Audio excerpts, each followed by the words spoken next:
Hello and welcome to another great show of Being Well, a program that strives to create consciousness and awareness in the world and that wants to make a positive and meaningful contribution to humanity. I am Marihan and I will be your host. In today's show we will be talking about disappointment. We all experience disappointment somewhere in our lives. After that, Chef Houston is going to make some yummy lemon tarts, and then Amy Dorone is again going to enlighten us with her yoga moves. Finally, we will talk about malaria. So let's not waste any time and get the show on the road.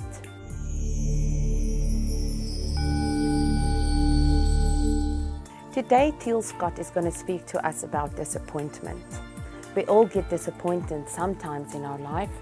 But are you one of those people who never really believe in life, the goodness of life, that it's good and wonderful and magical, just because maybe things don't work out the way you plan?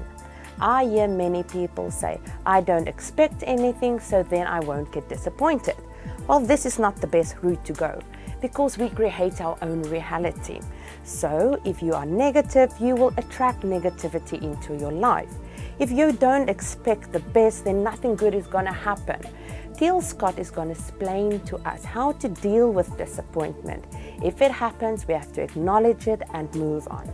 Let's have a look at what she has to say.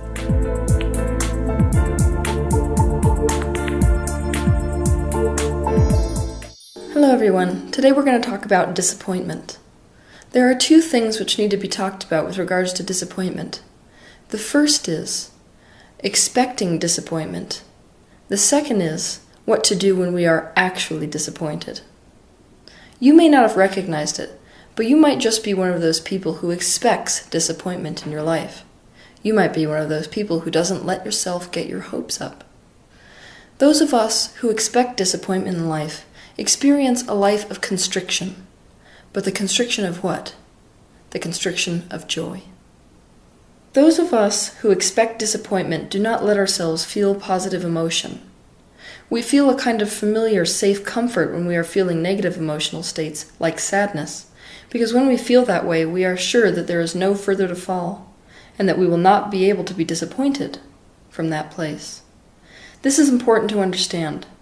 If you are a person who thinks that depression or sadness feels real, or that there is a kind of familiar hominess and a settled trust in negative emotional states like depression and sadness, the reason is that you not only expect it, but you are also desperately afraid of disappointment.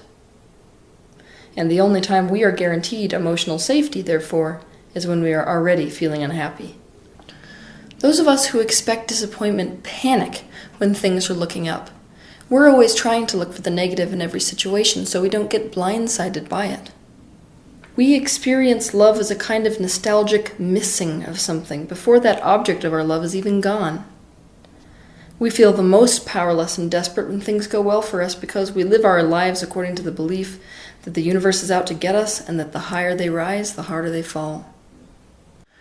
Most of us who experience the expectation of disappointment see ourselves as a disappointment. We expect ourselves to be a disappointment. That's because when we were little, we felt like a disappointment to the authority figures who were around us. Teachers, family members, parents, maybe even siblings. Nothing we ever do is good enough to mean that we have worth and value. If things went well for us, it would mean that we are worthy of them going right for us, and we simply can't believe that. We believe we're not worthy of positive treatment by the universe. We think we do not deserve things to work out for us. We think we do not deserve that big break or that perfect mate or that pay raise. We don't know why we don't deserve life to go well for us or what we did to deserve that pain. All we know is that we must deserve it, because that is what we have become accustomed to getting. What's even worse is that those of us who fear and expect disappointment train ourselves to expect the worst case scenario. Now this is a problem in a reality where mind creates the universe you live in. When mind creates reality and you expect disappointment, you are literally in the creation pattern of disappointment. So it's a self-fulfilling prophecy. But I want to remind you that when you're working with somebody who is currently in the vibration of expecting disappointment, or if you yourself are expecting disappointment, The very worst thing you can do is to remind someone that it's a self-fulfilling prophecy. This does no good. In reality, all it does is make a person feel shame for expecting disappointment. It causes them to worry about the way that they are worrying. If you're the kind of person who chronically expects disappointment, it's important to make a list of times that you expected disappointment, or the worst case scenario to happen, and it didn't occur. Maybe we expected we would be stood up on a date, but they just ended up being late because of a traffic jam. Maybe we expected someone to die, but they ended up recovering. Maybe we expected an opportunity to fall through that just took a little more time to come through. The point is, when you are looking at proof that disappointment does not always happen to you, your brain cannot attach to the expectation of disappointment with so much fervor anymore. The basic fear that lies underneath the lives and minds of those people who expect disappointment is the belief and the fear in powerlessness. Mainly, the powerlessness that is felt is the idea that one does not create their own reality. People who expect disappointment think that life happens to them, that they have no real way of controlling whether they feel good or whether they feel bad. I want to repeat this because it's so important. The only people who fear disappointment are those who think that they do not ultimately have control over their lives. They think that their life experience is determined by something larger and more powerful than them. Many of us who carry the belief that we create our own reality do not carry this belief to our core, because the belief in our powerlessness runs even deeper. It is a holdover from our childhood experience. If you expect disappointment, it's crucial that you prove to yourself that you create your own reality. The way to do this is to use visualization every day. Only 5 minutes a day, no more. Set a timer, and for those 5 minutes, I want you to focus on something that does not matter to you. But use the same thing to focus on for the period of 2 weeks. The reason I want you to pick something that doesn't matter to you is because you don't have a whole lot of resistance to that particular subject. So, for example, I don't really care much about bowling balls. In my day-to-day life, I don't have many feelings one way or the other towards bowling balls. I'm very neutral towards them. This enables me to focus on bowling balls without having any vibration within me that pulls against the idea of a bowling ball. As opposed to, say, somebody who really wanted something like money, but had all kinds of beliefs like, money doesn't grow on trees, I don't deserve money, it won't come to me.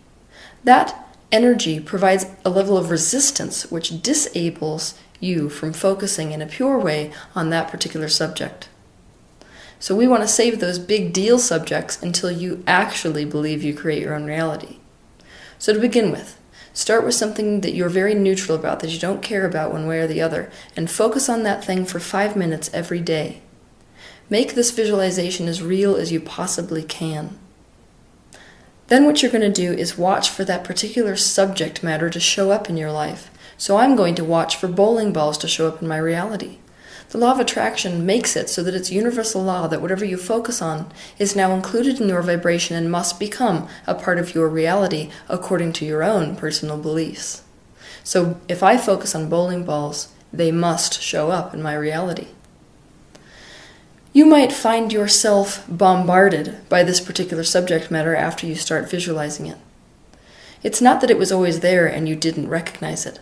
What it is that now that you're a vibrational match to it, you are being drawn to it, and it is being drawn to you. The most crucial part of this particular exercise is that you recognize that your mind is what is creating your reality. If you think about something, it must appear. This will demolish the idea of powerlessness you have to your reality, and thus it won't make as much sense for you to expect disappointment. I also want to say that worrying is tied in integrally with expecting disappointment, and so is the idea that one doesn't deserve. Because of this, if you struggle with expecting disappointment in your life, I want you to go watch my YouTube video called Deserving. I also want you to look for my YouTube video called How to Stop Worrying. Both of those videos will help you greatly with this particular issue. So now I want to give you some suggestions for dealing with disappointment once it happens. Number 1, let yourself feel and express that disappointment. Admit to it. We are not adept as people at allowing ourselves to go through a process without trying to speed it up. This resistance to feeling disappointment keeps us stuck in disappointment. Let yourself express to others or into a journal how disappointed you feel, and let yourself sink into and explore the sensations and emotions and feelings associated with that disappointment without having to change it. You need to be genuinely ready to move forward in order to move forward, and you can't do that until you've faced disappointment and faced what you feel. You should never expect yourself to just get over it. Number 2 is gain some perspective. It's a good idea to involve other people in your disappointment. Why? Because their perspective may serve you to look at the situation in a different way. But I want to stress that it's very essential that you let yourself feel and experience the disappointment fully before you take this particular step.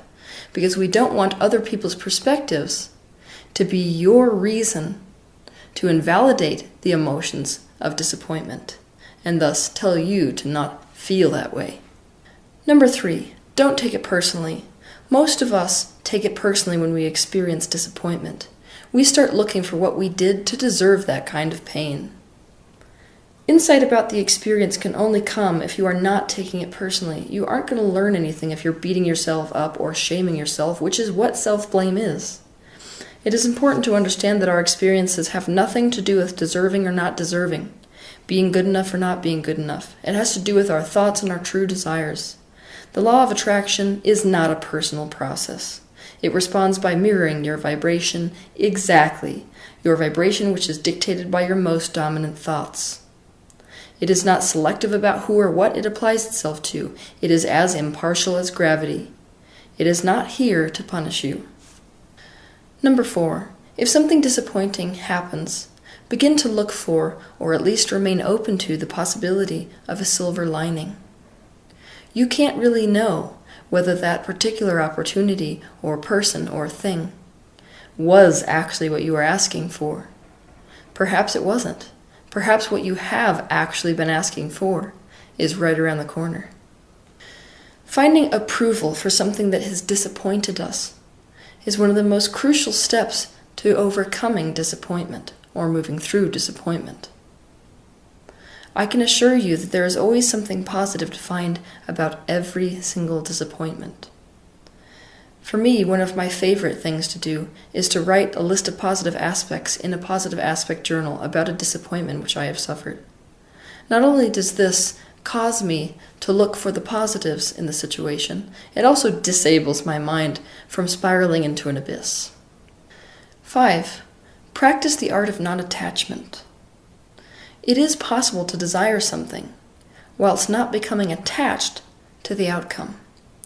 But I really want to make it clear that detachment is different than non-attachment. Detachment is a coping mechanism. It is a self-defense strategy. Non-attachment is a practice of trust and allowing the universe to deliver your desires to you in ways that you cannot even foresee yet. This process helps you to not limit yourself to one outcome. It is to recognize that your desires could come in completely unexpected ways, and the more attached we are to a certain thing, the more we exclude other opportunities and possibilities that might be even better. Number 6, make a new plan. Disappointments are often an indication that something needs to be changed. Disappointment provides an opportunity to reevaluate. When we are disappointed, it means we need to change our approach to getting what we want. What insight was gained from the disappointment? What needs to be done differently in the future? There is always something valuable to be learned from disappointment. But keep in mind, this is only valid if the thing you learn is empowering. If you are thinking, well, what I learned is definitely that next time I get my hopes up, I need to stop counting my chickens before they hatch and expect disappointment. You're not actually opening yourself to learning. You're closing yourself off to pain, and there's a difference. And I want you also to understand that there is nothing wrong about switching your horses midstream, nothing wrong about changing course. Some of the most brilliant inventions in human history have been the result of massive disappointment. They've come on the heels of disappointment, because that disappointment was just jarring enough to make people change things radically, to make radical changes that worked. 7. Take note of things that are going right for you right here and now, things that you have that you enjoy. When we slip into disappointment, we begin to see our lives in terms of lack. The tease and loss of what we wanted has made us more aware of the absence of wanted things in our life. To counteract this tailspin, we can simply sit down and take note of all the things that we do want in our lives that are already part of our lives. What are you grateful for? What do you love about your life? What successes do you already have under your belt? What is good about your life? This will enable you to see the bigger picture. Don't just think big, think small too. If you enjoy your cup of coffee in the morning, that is something good that you have. The more good things you recognize that you have, the less absent your life will seem of things that are wanted, and the less deprived you will feel. 8. Don't take action, take a break. Disappointment is a serious self-blow to our self-confidence, so we don't want to take any kind of action from that vibrational set point. It's important that we take the time to move through disappointment and allow inspiration to come forth instead. If not, we're acting from a space of desperation, and anyone who's been seriously disappointed knows how bad it feels to act from a place of desperation. It is extremely painful, and it doesn't ever yield positive results. You never want to do anything from a vibration of disappointment. And when you do begin again to go in the direction of what you want, think baby steps. Disappointment, being a blow to self-confidence, means that when you accomplish little steps, your confidence will increase and you will find it easier to work up to positive expectation again and believe that what you want is meant to be yours. 9. Be open to new and unforeseen opportunities. There is a quote that I've always loved, regardless of how religious it happens to be. When God closes a door, he opens a window. It basically means that the universe cannot close an opportunity without opening an opportunity. Just because you feel disappointed today does not mean that you should be. In fact, most of the time we are simply taking inventory too soon.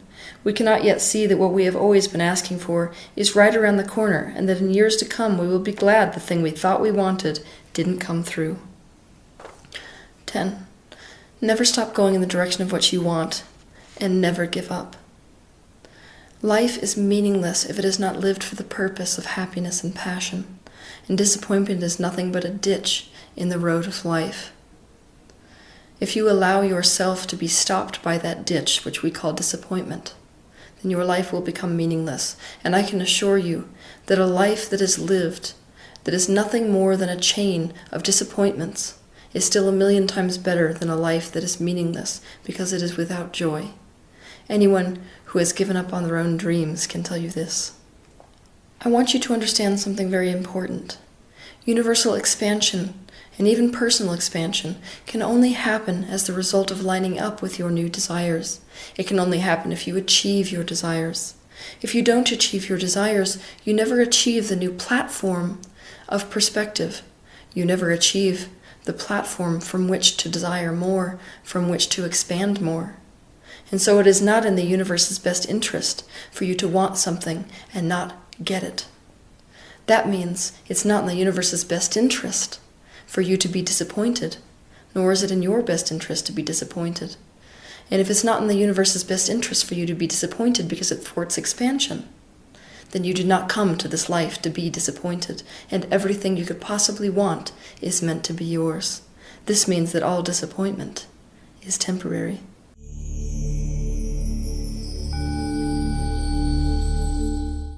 Hello and welcome back. It's time again for Chef Houston to share one of her delicious, nutritious recipes with us. Today she will be making yummy lemon tarts. So if life hands you lemons, make lemon tarts.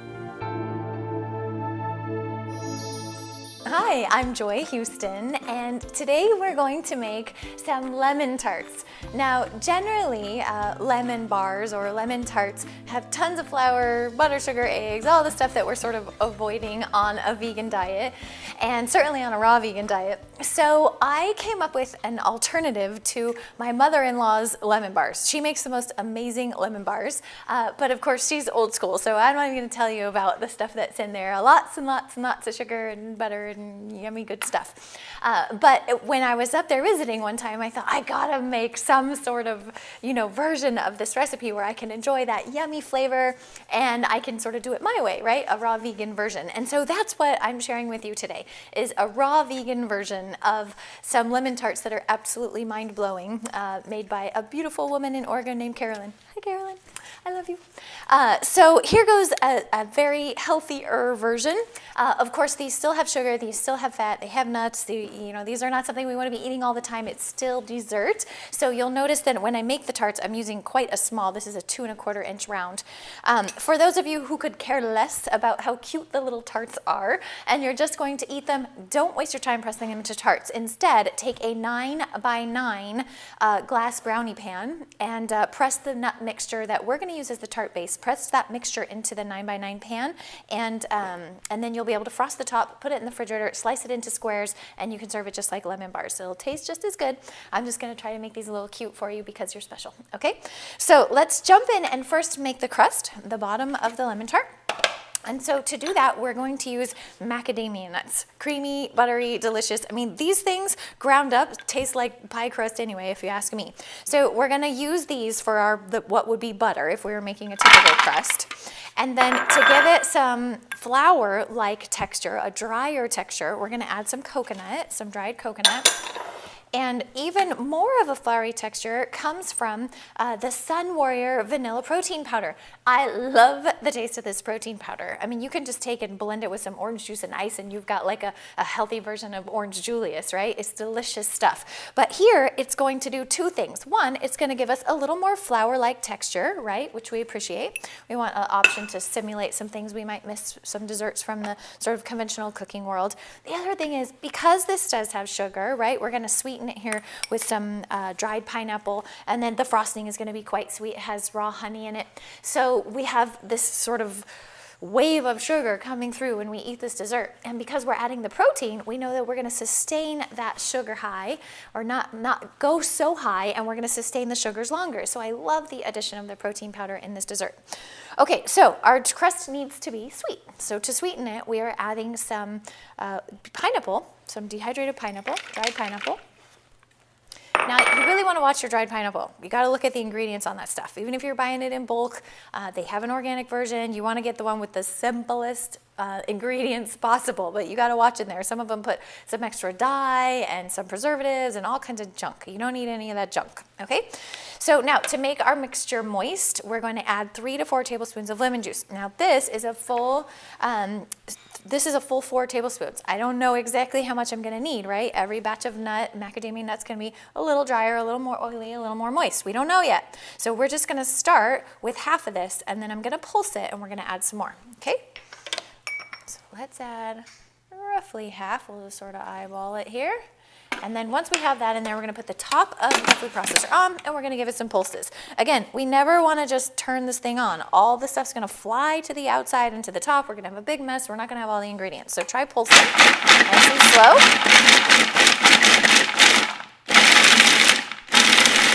And once you get sort of a crumbly mixture that looks relatively consistent, you can just turn it on and let it go.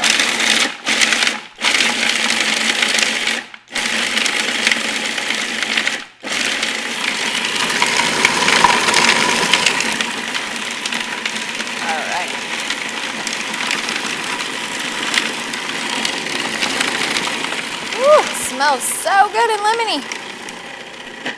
Okay, we're getting a little dough ball here, just like our crust would if we were making a true crust.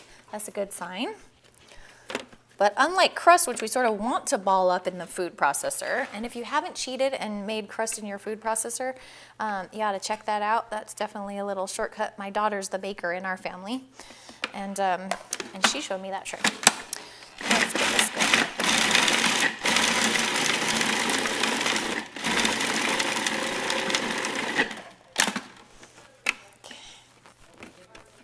And we want our mixture nice and even, right? Because with the crust, you don't want it to overmix because you're going to have to roll it out. We're not rolling this out, so we need it very even.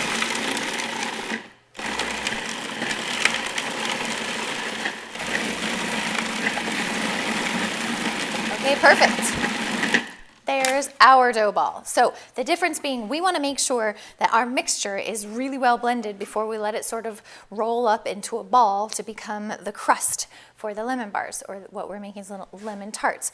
So you may have to do this if you have especially if you kind of have a cheapie or an old food processor. Break that ball up into 3, 4, 5 bits, spread it around in a circle, and just keep pulsing until you know that the dough mixture itself is fully incorporated. You're not going to have huge chunks of macadamia or huge chunks of the dried pineapple. So once you have this nice even ball, I'm going to turn this out into a bowl so you can see the right consistency. There we go. There we go. Our blade's gonna come right out in there, that's okay.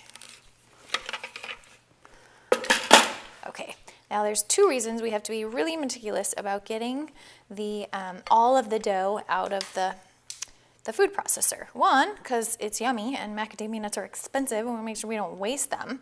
The other reason is we're not even going to wash this pan out or this food processor out in order to make the frosting. We're going to go ahead, or the topping, we're just going to go ahead and use this as is. So we want to get in here and get all this crust, all this dough right in here. Okay.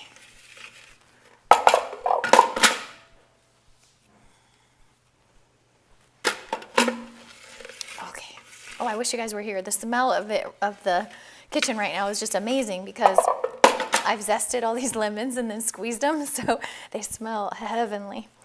Okay, so now we have a very clean, as clean as we can get without licking it clean or running it through the wash, food processor in here. And now we're going to make the frosting.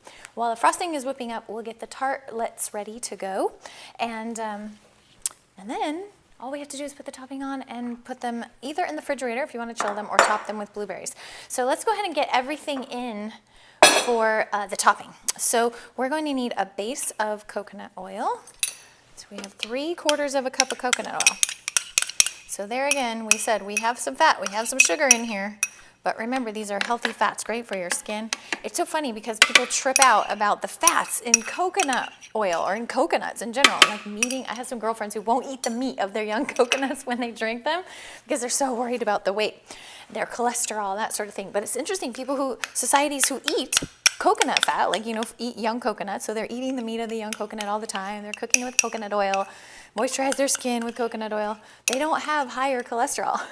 So you got to wonder about if it's actually that type of, fat that is causing the problem. My guess would be no. Okay, we're going to get our lemon juice in here. I added, so far we have the lemon, the coconut, and the raw honey. And now we want the lemon zest. Now this is the zest of 2 lemons, and then we're going to turn around and juice those 2 lemons. Now if you're juicing those by hand on a little juice squeezy, I'm going to tell you a little trick. Once you zest them, they become a little slippery and hard to juice. So just throw a tea towel over the lemon that has had the zest taken off. Put a tea towel on top. You'll be able to squeeze it and get the juice out, no problem. Now we need a pinch of salt. And we are going to pulse this up and it'll be good to go. Now you want to go slow with this, right? Because we don't want it to get too overly incorporated. We want to incorporate it all, right? But we don't want to turn it into a mash. We want to be able to see those little bits of lemon rind in that frosting.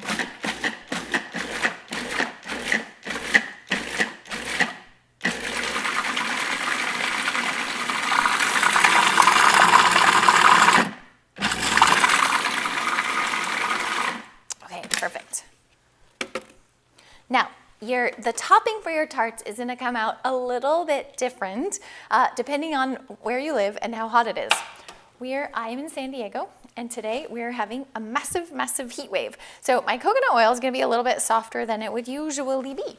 If it was cold outside, which it rarely is here in San Diego, but if it was cooler, if the overall temperature was cooler, I would have a much firmer result. So don't worry if yours comes out a little bit different. It's actually going to be better if it still has some body. See, mine's quite liquidy. And taste for sweetness. Okay, perfect. I like it that sweet. If you want it to be sweeter, you can go ahead and add more raw honey. Make sure that you are using a raw honey. It's going to have a lot more body. It's going to help the frosting have more body as well. Okay, now because we have our frosting that is really liquidy from the heat. We're going to want to refrigerate these tarts before we serve them. Now, for those of you who are pouring your crust into the 9x9 glass pan, go ahead and press that into the glass pan and then pour this topping right over the top. Stick them in the refrigerator, slice them up, and you're going to be ready to go. Those of us who are doing the tarts, we have one extra step. We're going to go ahead and take a little tart shape, and we're going to press this right into here. So let me just get this. We want about a tablespoon and a half to 2 tablespoons in here. I'm going to press this right on my plate so we know I have a smooth bottom. If you're going to be making a bunch of these and serving them, the best thing to make the tarts on is a cookie sheet that you have greased with a little bit of coconut oil. And that way, when you go to move the tarts from one fixture to another, they're going to come out really easily, no problems. Okay, so we've got our tart shape here. I'm gonna actually make sure we have a little shell. Perfect. Okay, so we have our little tart shape here. So this is pressed in, and we're gonna take our lemon tart frosting. And again, if you're the much better thing to do in this heat would have been to put it in a 9-inch by 9-inch pan, so that I could just pass this to the refrigerator, real smooth, real quick and easy. But this is going to look really pretty. So we're going to get it nice and full there. Now you notice how there was a little indent in the tart. So when I pressed it, I used my thumbs and I got a little bit of a bowl, right? So just a little bit of a vessel for me to fill with the cream. And then I would go ahead and refrigerate this, and then we would go ahead and decorate it with our blueberries. But since you're here, show me. I just want to have you see what it'll look like when it's done. Perfect. We're going to refrigerate these. And again, if you're making the whole thing, if you're making your whole batch into tarts right now, you do that on a cookie sheet that's greased with coconut oil, and then you'll just be able to move each one onto the plate with a spatula when you're done. And a beautiful presentation with this is to add some fresh mint, a little slice of lemon, and get these served up for dessert. I'm going to go ahead and refrigerate these so we can enjoy them, and I hope you enjoy your fresh lemon tarts.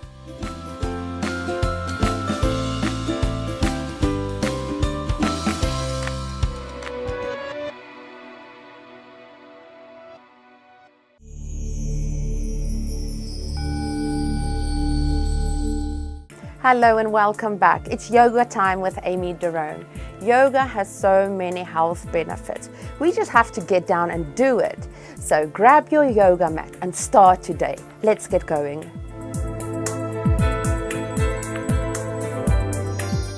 Ready for some yoga?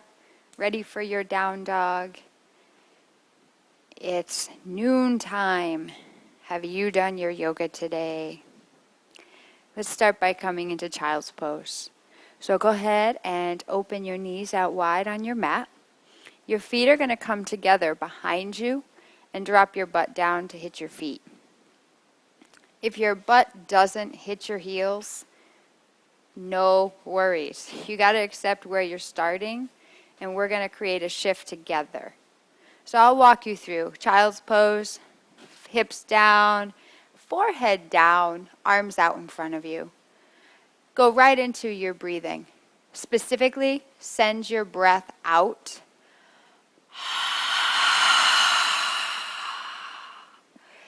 Draw your breath in. Send that out, like send your exhale packing. Every time you exhale, your body, the musculature, will relax a little bit more. So every time you let go of the breath, the muscles that have been really tight and stiff and sore, they can relax a little bit. And we start to bring ease, we start to bring blood flow. Press your forehead down into the floor. Wherever you're at in your day or evening thus far, envision you're setting your forehead into the floor, pressing through the middle of your forehead, reset to 0. Yoga can set your whole day, or jumpstart your day, or resuscitate your day or evening. So whatever you need right now, Let's just take everything thus far and reset to 0. Take a big breath in. Let it all out. Bring yourself up onto your hands and knees. And on your hands and knees, tilt your butt up to the ceiling. Press yourself way back into downward dog. You want to bring extra weight into the legs. The legs are bigger muscles. They can help you out. The arms are still strengthening here. You're still putting some weight there, but you're actually bringing more of it into the legs. So press your hips and butt back. Thighs pull back. And you're just evening things out in the upper body. Bring your feet together. Take your right leg high as you can up to the sky. Awesome. Now lower your hip down. Lower your foot rather in line with your hip. So hip and the leg and the foot are all in one line. Flexing your foot so toes point toward the floor. Now take your leg higher. Put a big bend in your knee and roll it open as you exhale out. Go ahead, roll that hip down. Hug the knee right to your nose. Move the shoulders right over your wrists. Hug in your belly. Launch the leg up on an out breath. Feel your leg come to the floor. Go ahead, left leg, take it up. And as you take that leg up, now line the leg and foot up with your hip. Toes point toward the earth. Awesome. Now lift your leg as you inhale. As you exhale, bend in the knee. The knee and hip will peel back. The very beginning of the practice, you're just starting out. In the beginning, you may not like how things feel as you get started. Stay with the breathing and watch that all. Watch everything about that go up, up, up, up, up. You're on the up and up. Roll the hip down. Hug the knee right into the nose. Line the shoulders up over the wrists. Kick it up. Empty the breath. Take the leg to the floor. Good. Walk, feet to your hands. Separate your feet out, hip width apart. Lift up the rest of the toes. Put your fingers in between your toes. Don't get grossed out. It's your body. You got to accept it. You got to love it. And then let your feet come to the floor. Keep anchoring down through the big toe and the baby toe. Now take your hands to your inner ankles. Send them back.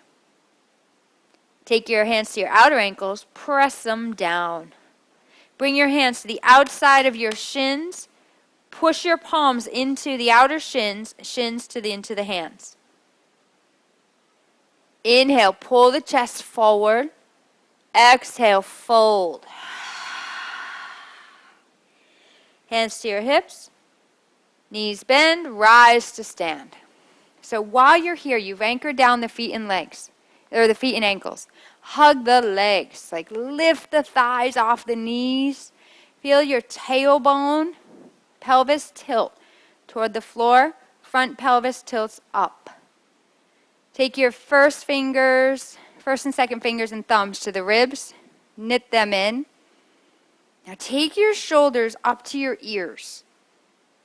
And then recognize, you don't need them as earrings anymore. That's not really where they go. Go figure. Take your shoulders up to the ears. Hug your shoulder blades into your middle back and take them down. Scalps down. So like the lower tips of your shoulder blades hug in toward each other. Take your arms straight up. Open up the palms and open up every finger. And feel like you're trying to lift through the middle fingers. The middle fingers are really lengthening. Up, up, up, up, up. And you got to press down to go higher. So push into the feet, push into the legs. It takes pressure off the spine. Take a tiny back bend. Bring your hands right to your awesome heart. Thumbs to your heart center. Close your eyes. Take a big breath in.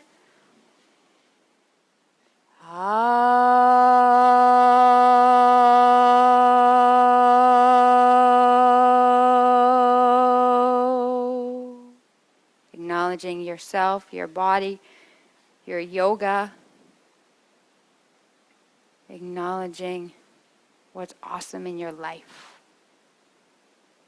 Thumb knuckles to the forehead center. Press in for a moment. Make that connection. Again, reset to 0. Arms to your sides. Inhale, arms reach up. Ground down through the feet. So ground down through the 4 corners of the feet. Hug the thighs. Muscle the bone. Hug it. Reach up. Exhale. Bow forward.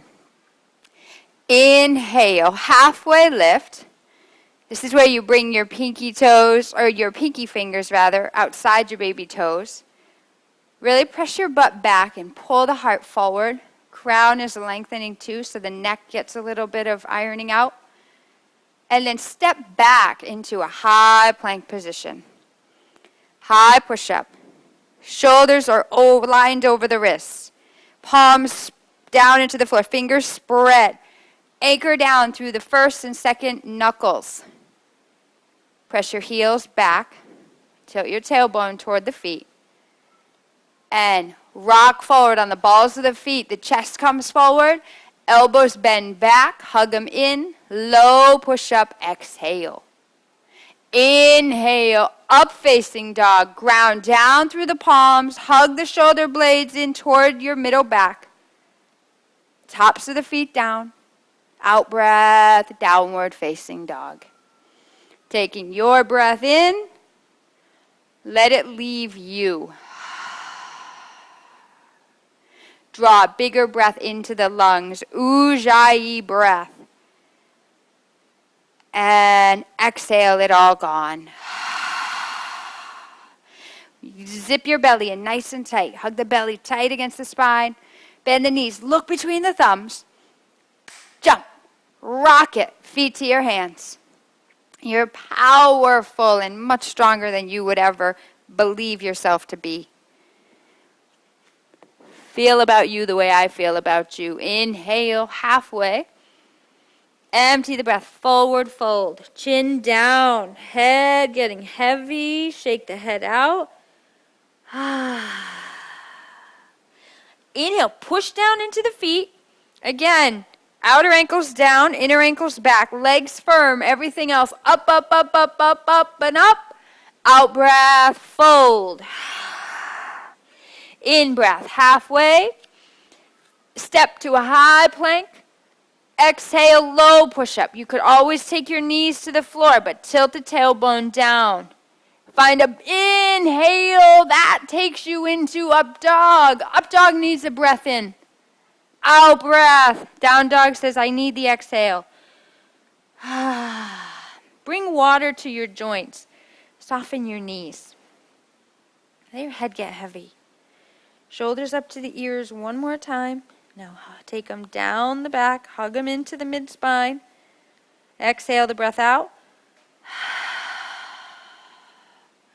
Walk or jump. Breathe it in halfway. Empty, fold.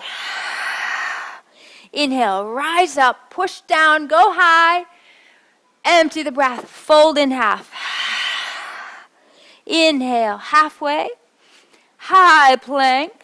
Exhale, chaturanga. In breath, up dog. Even if the pose has a fancy name, it's still yoga. Out breath. Breathing in. Let it fall out.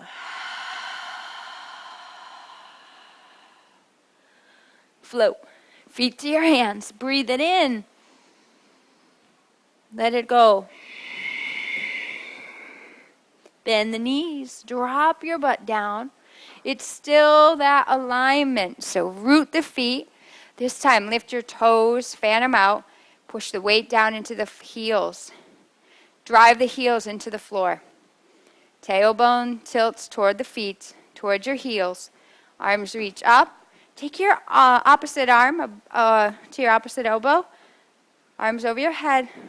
Hug the shoulder blades in. Front ribs soften. Ujjayi breath is going to help you here.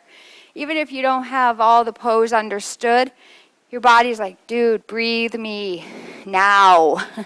Otherwise you stay in survival mode. Then you panic. You don't need to panic. You're fine. You're getting toned. 4, 3, 2, sink lower. Exhale, fold. Flat back. High plank. Low. Up facing. Heart's opening up. Put a smile across your chest. Envision that. Out breath. Downward dog says, don't worry, be happy. Move your left foot, warrior 1. Back foot is going to come down. Arms are going to reach up. Now you're anchoring down, strong in the lower body. We got that. You still got to squeeze bicep and tricep together. Shoulder blades, hug them into your middle back. Reach everything up. Right knee, press it toward the baby toe side. Breathe now. Stretch it back. Hands return to the floor. High plank, low. Up dog. Tops of the feet, push them into the floor. Heart lift. Down dog. Take your left foot forward. Back foot down. So you press through the outer edge of the back foot. Then the inner ankle on your back leg can't collapse. You don't want to dump into the joints anymore. You've put pressure, excess pressure on yourself long enough. So you ease up on you, guess what? You start lightening up with everybody. So you'll be a peaceful warrior. There's a soul force of strength here, an opportunity to grab that. You just got to breathe and you'll feel that. Bend your front knee forward. Press it towards your pinky toe side. Your right hip steers forward. Left hip pulls back. Stretch up on the exhale. Bend back. Back to the floor. High plank. Low. Delicious breath. Up dog. Wonderful breath. Had enough. Let it go. Down dog. Shake your head. No. We always want to go for no first, don't we? Like our ego always has a resistance. Get that resistance out of the way. Meet it, greet it, and let it be. Shake your head, yes. And say yes to something today. On your yoga mat, perhaps. Most importantly, say yes in your life. And if you have to say no with love. Bend your knees, pull the belly. Launch, feet to your hands. Inhale, halfway. Out breath, full. Knees bend, butt drops, arms reach. Exhale, bow. Breath in, halfway. High plank, low plank. Up dog, downward dog, right foot, warrior 1. It's your time. Reach up, hands to the floor, high push up, low push up, up dog, downward dog. Move the left foot, plant the back foot, warrior 1, reach and rise. Back to the floor. What goes up comes down. High plank, low plank. Draw the breath in, up facing. Send the breath out, down facing. Take a deep breath in.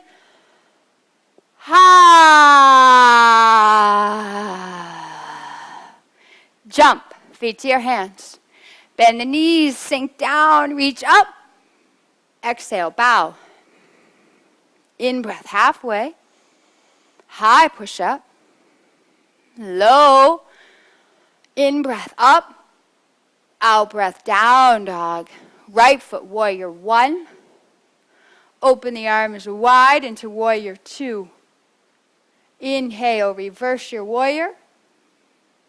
Cartwheel to the floor, high plank. Exhale, low plank. Up facing. Empty, down facing. Left foot, move it. Warrior 1, reach up. Warrior 2, out breath. In breath. Reverse your warrior. Left arm goes up to the sky. Look to it. Out breath. Cartwheels you. High plank. Low plank. Up dog. In breath. Down dog. Out breath. Catch your breath. If you need to take child's pose, by all means, give yourself permission. Otherwise, downward dog becomes a resting pose.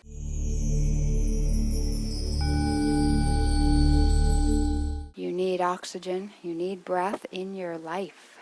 You can't go through your life without having your breath with you. Breathe in, clear it all out. Whatever it is, who cares at this point? Just the body says, I feel heavy. The exhales will help you help the breath move through that. You walk out of yoga lighter. Feet to your hands, however you get there. Inhale, halfway. Out breath, forward fold. Bend the knees, sink low. Utkatasana, hug the inner thighs toward the floor. Rise up. Out breath, bow forward. In breath, halfway. Out breath, down facing. Right foot, warrior 1. Out breath, warrior 2. Send your eyes right to your middle finger. Right knee opening toward the baby toe side. Take your right palm flat onto your front leg and just take your hand and just sort of take the hand and lengthen it toward the knee. Just press that knee open. Feel like you're not pulling the mat apart, but you're actually wrinkling up the mat. So really what it is the legs hug toward each other. It's that action. You'll feel that in your thighs. I just want you to access another point of power that's hanging out with you all the time, waiting for you to notice. Reverse your warrior. This time, when you're looking up at your right hand, bend your right elbow. Hand presses to the back of the head. Breathe into your right lungs, your right ribs. Give them a space. Extended side angle. Take your right forearm to your front thigh and lift out of your bottom shoulder. Take your left arm high. Feel your front ribs just soften towards your belly button a little bit. Take your chin in toward the upper shoulder. Look to the sky. And then let your head fall back. Opening up your throat. Breathe. Take the left arm, wrap it around your back. Take a half bind if you want. You could take your left fingers and scooch them in towards your inner right thigh. Peel it open. Or you can take the right arm underneath your front leg. Catch hold of your hands behind you. Torso over your front thigh. Eyes to the sky. You want the prize? The prize is in breathing through all that. Release. High push-up. Low push-up. Up facing. Down facing dog. Clear the out breath. Okay, left side. Warrior 1. Arms reach as you inhale. As you breathe out, open up into warrior 2. Put your eyes right on one spot.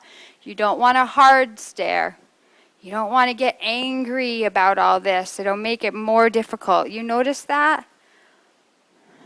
Breathe. Now reverse your warrior. Take your left arm high. Bend your left elbow. Let your head press back into your arm. Opening up that rib cage. Just the breathing in alone will do it. Out breath, extended side angle. So left arm to the left leg, knee pressing open. Open the left arm. And open up the palm and the fingers on the upper hand. Look to them. Out breath, take your right arm behind your back.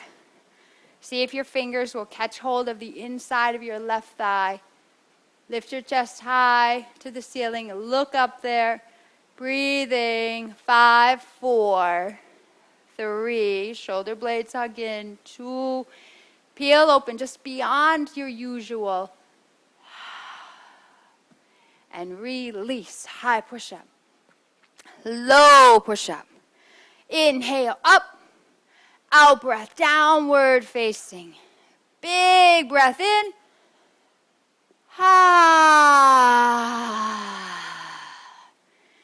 Walk or jump. Feet to your hands.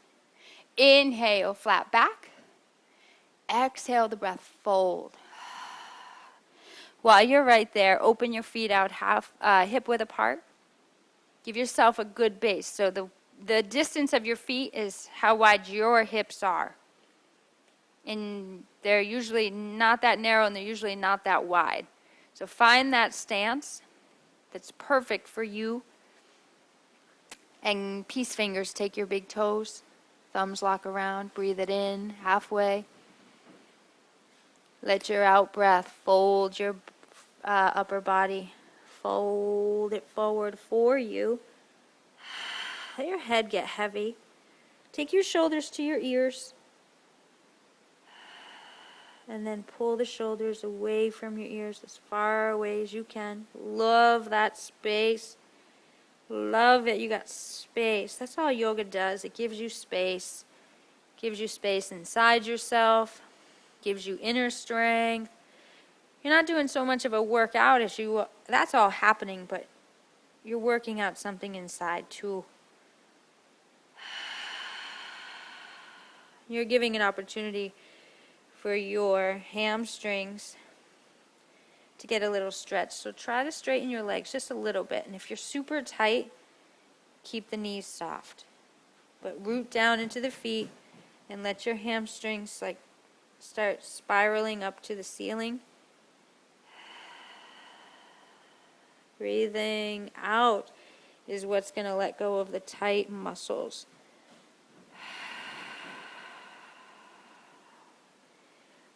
Go ahead, bring your feet together.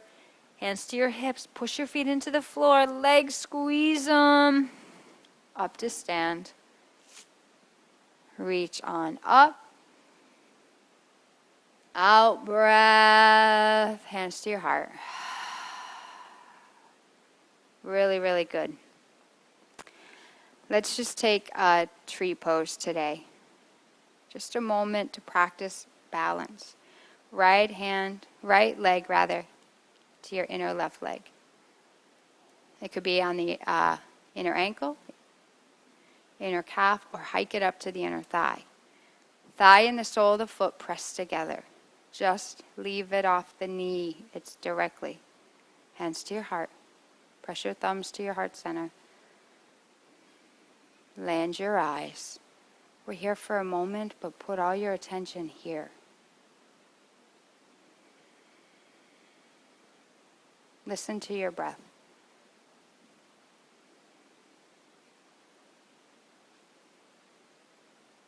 Take your leg down. Take the left side up. Place your foot where it's going. Put your gaze on that one spot. Stay with breath in and out through the nose, mouth closed.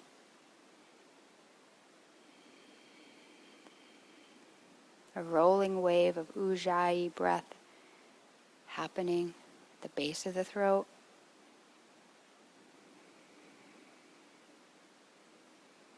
It's going to quiet your mind. If your mind is here in your body and with me, you probably will have greater balance. And if you have to modify it to have that balance, do that. Honor that. Take your foot down. Bend your knees. Inhale. Arms reach up. Exhale. Bow. Inhale. Halfway. And high plank. Low plank. Up facing. Down facing. Take yourself right out onto your butt. Take your legs straight out in front of you. Take your right foot, sole of the foot, into the left thigh. Nice and tall, arms reach. Exhale, and the upper body will fold with that sound.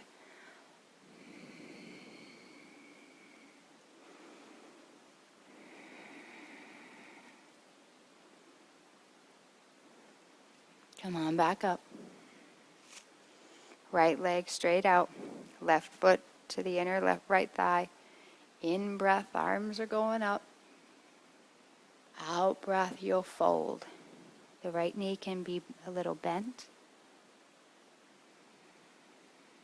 If you can breathe easy, that's all we need to find your breath. You'll find the pose perfect for you.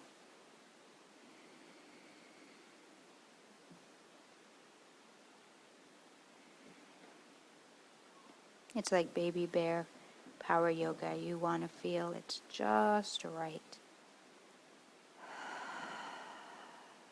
Come on up. Take your legs, both legs out in front of you. Arms reach. Fold. Both knees can be bent here. Drop your head. Bring your eyes to a close. As you breathe in, the chest wall lifts away from the floor. As you breathe out,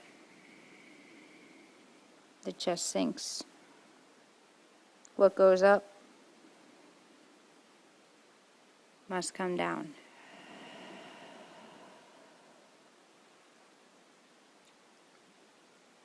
Go ahead, right out onto your back. If you wanted, you can take your arms out to the sides, to the floor. You can bring your feet flat, knees bend. Gently drop your knees over to the right.